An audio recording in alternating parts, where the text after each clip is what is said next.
Welcome, Greek U Nation, to episode number 372 of the Fraternity Foodie Podcast. I'm your host, Mike Eilon, CEO of Greek University. I'm a speaker and an author. Our third book is called From Letters to Leaders, Leveraging Your Fraternity or Sorority Experience to Land Your Dream Job. So go and pick up that book today on Amazon. We call these episodes the Fraternity Foodie Podcast because there is nothing like great food to bring college students together.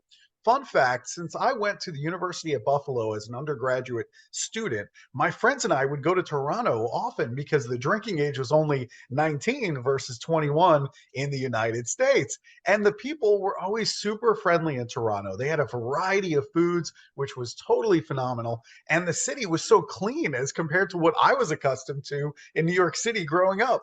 So if you haven't been to Toronto yet, be sure to put it on your list of places to explore because I promise you that city is not going to disappoint you. Our next guest has his roots firmly planted in Ontario, Canada. Marco Yim loves board games, belting the latest pop songs, and training adorable service dogs. But most of all, he loves helping people develop and own their communication skills. With over 10 years of experience in speaking, training, and workshop facilitation, Marco knows that anyone can become a great communicator. With the right training, preparation, and mindset, speaking can shift from feeling like a nightmare to an energizing, confidence-boosting experience. Whether you're trying to land a new job, presenting at a small meeting, or demanding a refund on a defective product, speaking with impact matters. And Marco can help you get there. Welcome to the show, Marco.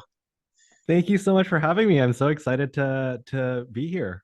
This is going to be a lot of fun. And anytime you're talking about developing communication skills with college students, I am all about it. It just seems like with these phones, these smartphones that we have, we've lost the art of really good communication.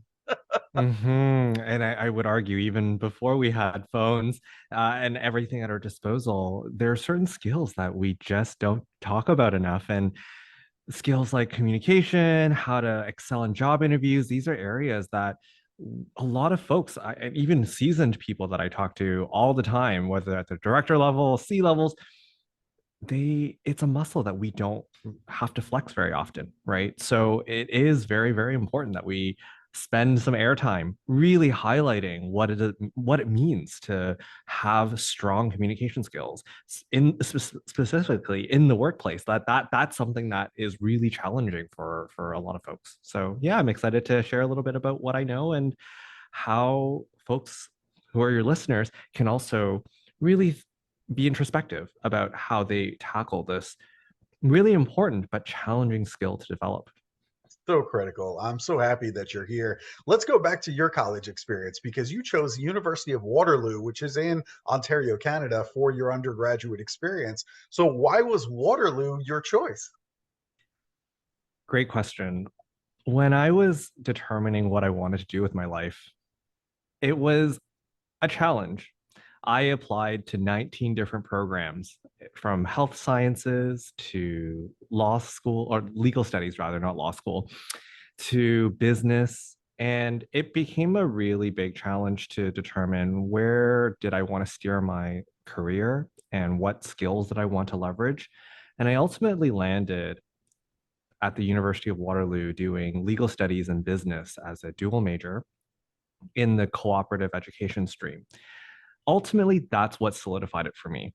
I wanted to be in a place where I could explore different types of verticals in technology. I worked for the government, I worked for consulting companies, and also got a sense of the skills that I wanted to lean on. I was a technical writer, I worked in customer service, I did operations, and that was the type of environment that I think I needed to really develop who I was as a professional and practice the skills that I knew were going to be hyper relevant for me when I got into the job market.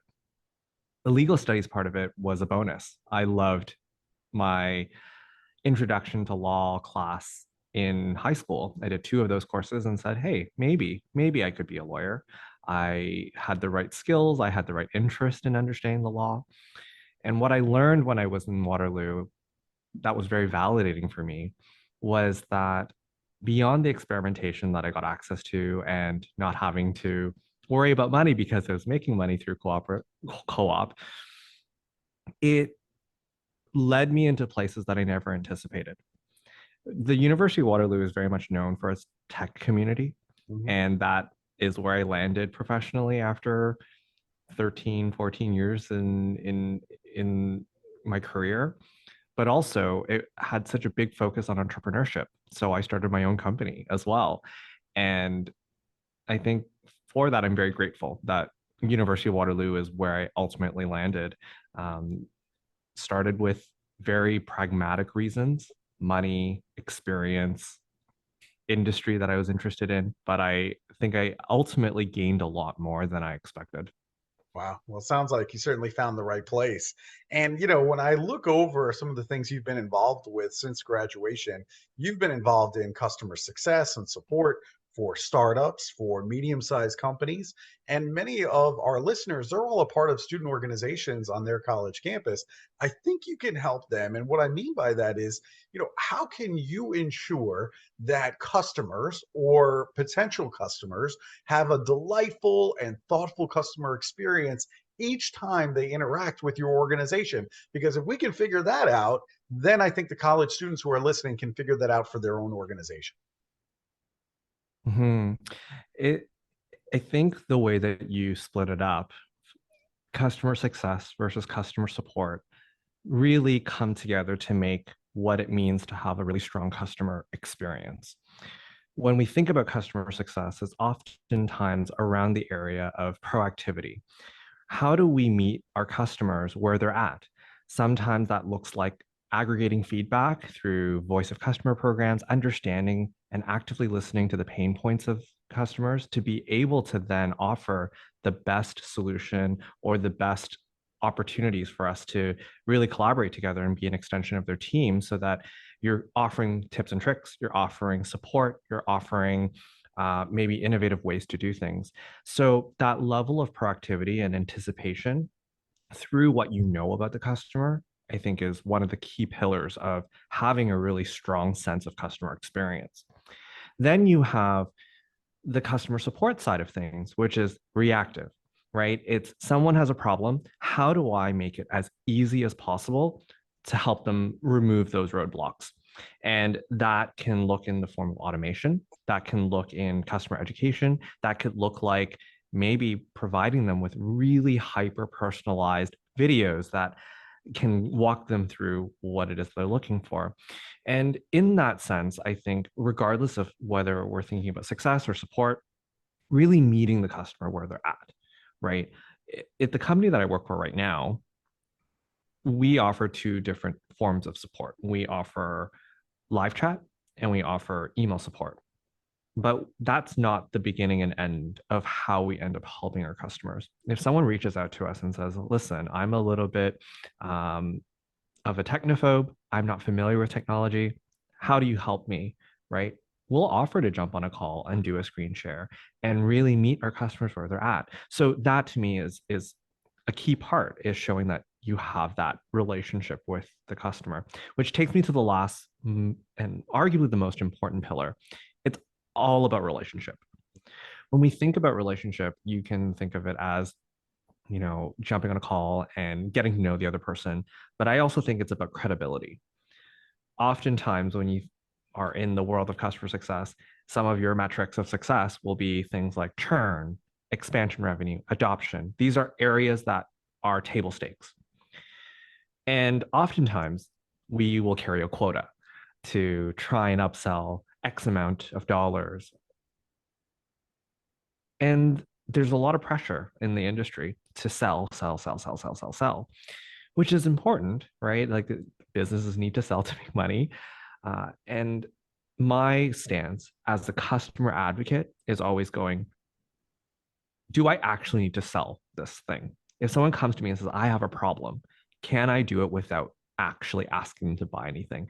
Because if I can do that, I'm demonstrating that I'm a trusted partner, that I'm credible.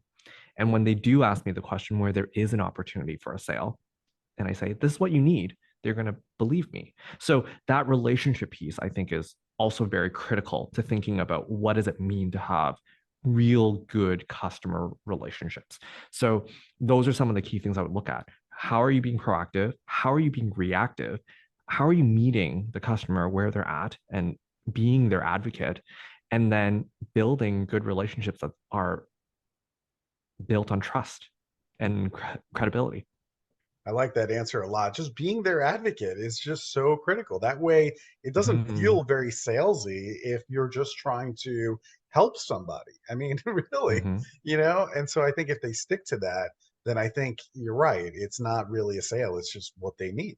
So Yeah. I love that answer. That's fantastic. And you have your company, it's called Extempora, and you offer a variety of service for your clients, including mock interviews. So, in your opinion, why Mm-hmm. is it so important for college students, for recent graduates, to go through this process of mock interviews before they start interviewing for their dream job? Yeah. This is a question with many, many different answers. Let's start at the most pragmatic level. The reality is, right now on the job market, it's a tough one out there. Even folks that are very seasoned or very comfortable with their interview skills are reaching out to coaches like me to make sure that they're demonstrating and putting their best foot forward because it's a tough market. So, pragmatically, I think that's where we start.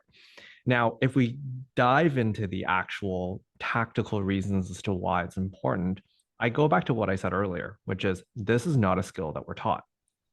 When I was in university, even in co op, we had no resources to say this is how you celebrate yourself.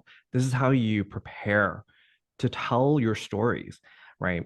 I work with a lot of students, and oftentimes when they come to me, I hear a couple things. The first is, well, I'm a student, I don't have any experiences yet. So, what do I talk about in interviews? Which immediately is a challenge of assumption for me to say, why do you think you have no experiences? What are you learning in your classes? What are you doing in extracurriculars? What side projects are you passionate about? How do we build stories that relate to whatever it is that you're interested in doing in your career? Because there's always a connection point. So that's kind of the first thing. The second are folks that come to me and say, you know what, I'm well prepared. I've read all the tips and tricks and I know how to answer behavioral questions. I know the STAR method. I know how to talk about myself and tell me about yourself. And to a certain extent, that's true, right? When you do your homework and you do your research, that's fantastic. The piece that's challenging is how do I apply those tips to the experiences that I have? And so I'll give you a simple example. I was talking to a law student last year. She was going through OCIs, which is like a standardized interview process specifically for law school students. And she had done so much in the world of consulting. She graduated top of her class, did a whole bunch of mock debates and moots, and and in that she kind of highlighted everything at the broadest stroke. And I said, how does that reflect how you're different than every other legal student? Tell me more about this consulting, right? And she said, well, I worked with this baseball league. I was like, great. What did you do? Oh, I did this, that, and the other. Okay. So then what happened after you consulted for this league? Well, we did this campaign for them because they were so impressed. How many people do you think have that story? Probably not a lot. I said, that's what you need to talk about. Right. So it's one thing to know the structure and the tips and tricks that are out there, and there's a lot of them. It's another to come in and say, how do I take what I have done in my career, in my schooling, my education, and really apply it in a way that is compelling to a hiring manager. That's the piece that I really, really focus on. And so that's why mock interviews or programs in interview coaching is important because you get an objective opinion on your stories and how to frame them differently. That's fantastic. I really like that answer a lot. And also, a lot of it just goes back to data. Show me the impact that you had in your student organization and quantify that for me. Don't just tell me you were a member of the whatever, the debate team, show me how you made a difference, show me Mhm. numbers and statistics and ways that you made a difference. So that way I, as CEO, can figure out how you're going to help my organization going forward with those skills. But I think all too often they'll just put like the name of the organization they were affiliated with, but they don't have any data to tell me what impact they made while they were there. So, something to think about there. And also, Absolutely. yeah, you offer this hacking interview prep program. What is the master resume and cover letter system that you offer? Yeah, that's one of the initial pieces of really building your portfolio and your stories that you will ultimately use not only in your resume, but also in your job interviews. Oftentimes, when I speak with folks that are earlier in their career, they'll fall into not necessarily a trap, but a misconception that you start with a job description that you're interested in, and then you write for the job description, or you prepare interviews for the job description. And I kind of flip it on its head and say, no, no, no, no, no, no, no, no. If you prepare that way, what ends up happening is you go, I have one story or I have one bullet point on my resume that really speaks to this one bullet point on the job description. So what happens when someone challenges that assumption or someone maybe asks you on an interview, tell me another example that's related, and you're now stuck because you haven't built in the flexibility in your storytelling to be able to accommodate multiple stories or a slight reframe that requires a unique skill set that maybe you haven't accounted for in your preparation. So, the master resume and cover letter system really focuses on making sure that you start with your stories. You sit down and you brainstorm absolutely everything that you can think of. So, sometimes when I'm working with students, I'll say, I want you to go back into your transcripts and I want you to look at every single course that you've ever taken. And you tell me what's one thing that you learned, what are the textbooks that you used? What were the assignments? What were they about? How did you do on them? Did it involve group work or teamwork? And I want you to write down in as granular details as you can what those things were. What tools did you use? How many weeks did it take? What was the grade that you got? What was the learnings? Right now, you have a full suite of things that you can speak to. And then you look at the job description and you go, okay, these are the 3 or 4 points that I'm going to use, and you delete everything else. So this then prepares you, not, as I said, not only for the resume and the initial application phase, but then you go in your interview prep and you go, okay, these are the 10, 15, 30 bullet points that I have. I'm going to expand on them now. That's what creates the foundation of how you tell your career stories. And for folks that are a little bit more seasoned, or maybe they've done some internships, do the same thing for all of the experiences that you have. Because oftentimes people don't think to do that until they're looking for a job. And then you forget granular details of the process, the methodology, the KPIs that you're measuring, the milestones. But those are equally important because that's what really proves your credibility in the interview space. So that's really the benefit. It kind of hits multiple purposes. I love the storytelling component. I think it's so critical that people practice that, just like in public speaking, being able to be a master storyteller, that's what makes a great speaker. And that's what makes for a great interview.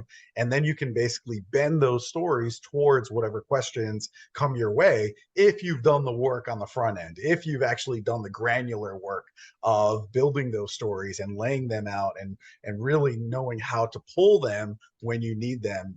Really fantastic stuff. The other thing that I wonder too is how can you make a memorable impression during that job interview just by knowing your personal speaking style? If we go back to the fundamentals of what makes a really good communicator, there are 3 major elements. We start with the structure because you could be a really good communicator, you can have really great stories, but if people cannot digest it in a way that is meaningful, especially in a job interview, you've failed your job, right? As a hiring manager myself, and obviously working with tons and tons of job seekers, I hear a lot of styles that are what I call stream of consciousness storytellers. And in a lot of contexts, that really works. In a job interview, not so much, because the hiring manager wants to be able to really quickly go, what are the 3, 4 things I need to remember about this person? Does it match up with the things that I'm looking for? So structure is really important. Depending on what the question is, different structures will work better. The second element is your content. So I shared a little bit about that with the law student, right? You need to think about what are the granular details that you're going to share that not only prove out the context and scale of what you're able to do, impact you've had. And that includes things like the tools that you were using and mastering. It includes not only the result, not just the completion of something, but the impact of that result, right? So thinking about layers of granularity in your content is really important. And then the last thing is your delivery. And when I think about delivery, this is probably the closest to speaking style and thinking about like, what does that mean for me? I'll give you 2 really quick examples to demonstrate how I would navigate that conversation. I once worked with somebody who was a PhD student in biomed, and she's dedicated her life to research, right? And she came into our sessions and said, how do I become a more animated speaker, like a TED talker, or even like you, Marco? You use your hands a lot, you have a lot of inflection. And I said, okay, what did mommy and daddy give you? What makes you shine as a speaker? Is it because you're animated or because you're an expert in the field of which you have researched and dedicated your entire professional career to? So, well, obviously, my expertise. I said, okay, let's lean into that. Credible speakers are not always the ones that are waving their hands. They're the ones that can be factual. They're the ones that can be clear. So that is your style. And that light bulb moment for her was completely different than someone else who might be a marketer who needs to tell compelling stories and persuasive narratives. That is where animation might really come into play, right? So now you see those different streams of communication. So when we think about speaking style and your personal style, 3 things. Structurally, how are you going to organize your information? 2, what are the things that make you stand out through granular details? And 3, what is the delivery style that really matches your brand and really matches the type of message that you want to convey? Are you an expert? Are you someone's animated and creative? Are you innovative? How does that then translate into the way that you articulate yourself through your delivery? Those are the 3 elements that I would always focus on. Fantastic. I love all of that. What if during an interview, somebody gives you this question, which you know is going to come as soon as you sit down, which is, tell me about yourself? What's the best way to answer that? I will start by challenging that and saying there's no best way. I know it's a little Fair. bit of a cop out. And the reason why I say that before I kind of jump into the bones of what I think are common elements in successful answers is depending on who you're talking to, whether that's HR screen, whether that's with the hiring manager, colleagues that you'll work with, or a C-level CEO, right? Everyone's looking for something slightly different. So the way that you articulate your value prop in the first 2 to 4 minutes has to change, right? So you need to be very strategic around that. Common elements in Tell Me About Yourself that I always think about, probably 4 different things. You want to start with an introduction. It can be bare bones. It can be a highlight reel of what you've done, how you define yourself, or it could be a personal story, whatever suits your style. Then you want to think about structure. This is familiar. How are you going to break it up? Are you going to talk about the skills that you bring to the table? Are you going to talk about phases of your career? Someone like me, I have the most non-linear career. So making sense of it all is the challenge. To summarize my experiences is a challenge, right? So I break it up into phases of my career. What is that structure that really works for you? That's something you should be thinking about. Then you want to tell stories. 3 types of stories that I oftentimes will think about are superhero stories. They're the wow moments, right? You really want to demonstrate something that's like, damn, within the first minutes, I'm already impressed. Then you have your sidekick stories. These are the supportive skills that you've developed, maybe some highlights of tasks that you would have been responsible for. And then you want something that's plot driven. These are the ones that are explaining your passion, your why, as to maybe why you're interested in the job or the industry that you've landed in, right? So you want to find that diversity. And then if you have some time, something personal that can make you feel more authentic. Who are you as a colleague? I think that's really important too. So those are the four elements: introduction, your structure, your stories, which are broken down into your superhero, sidekick, and plot stories, and then your personal stuff as well. Wow, that's the best answer I've ever heard to that question of tell me about yourself. That is just fantastic. The other thing that I noticed right away is you're an excellent communicator. There's no question in my mind. So, how do you eliminate these filler words that people often use when they are speaking? Ooh, that's a good one. I'm going to start by challenging the assumption again. This is my whole philosophy is I think there's a lot of hard and fast rules that we all internalize and assume are the truth. And we are quick to demonize things that may or may not actually require that level of scrutiny.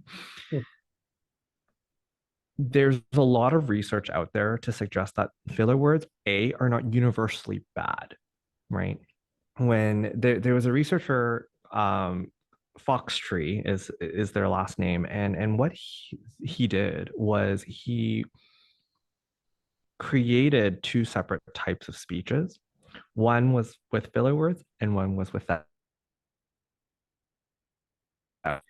And what ended up happening was the folks that were listening were asked to recall information from the speech. And the speech with filler words actually had more retention from the audience's perspective because we're really accustomed as listeners to utilize filler words as the break point so that we can digest information. So it's not universally bad. Let's start there, right? With that said, there obviously are faux pas. Like we know that after roughly 1.3 filler words per 100 words, that's when it starts to get distracting. So if you're in that camp where it's become a habit and you're leaning on it too much, this is where these tips and tricks will help. And they're all based in research. The first is a research study that was published in the Basic Communication Annual. And what they found was that if you get immediate feedback on your filler word usage, you are 3 times more likely to start eliminating them. The immediate feedback is really important. So how you can leverage that or how you can put that into practice, use AI tools. You can record yourself and see what filler words are my most frequent ones. When do I use them the most?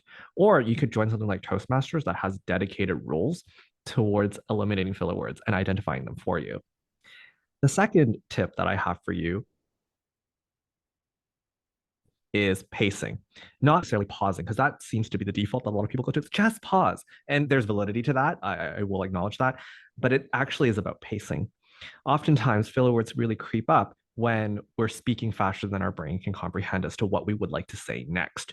So the research that supports that was really interesting, actually. There was a study where someone put a metronome in the background of a speaker, and then there was a different group that didn't have a metronome. The group with the metronome, because they were pacing themselves and working within the cadence of the metronome, they had significantly fewer filler words. So immediately you can see pacing, understanding what your filler words, when you use them, and kind of the intention behind it actually makes a huge difference to how you end up eliminating that little quirk that may or may not be a problem. That's great advice. I really like it. I think also recording, just like you said, is an excellent way to figure out what those filler words are when you use it. So that way you can at least adjust. But I agree with you. It's not always necessarily a bad thing. Question is how much.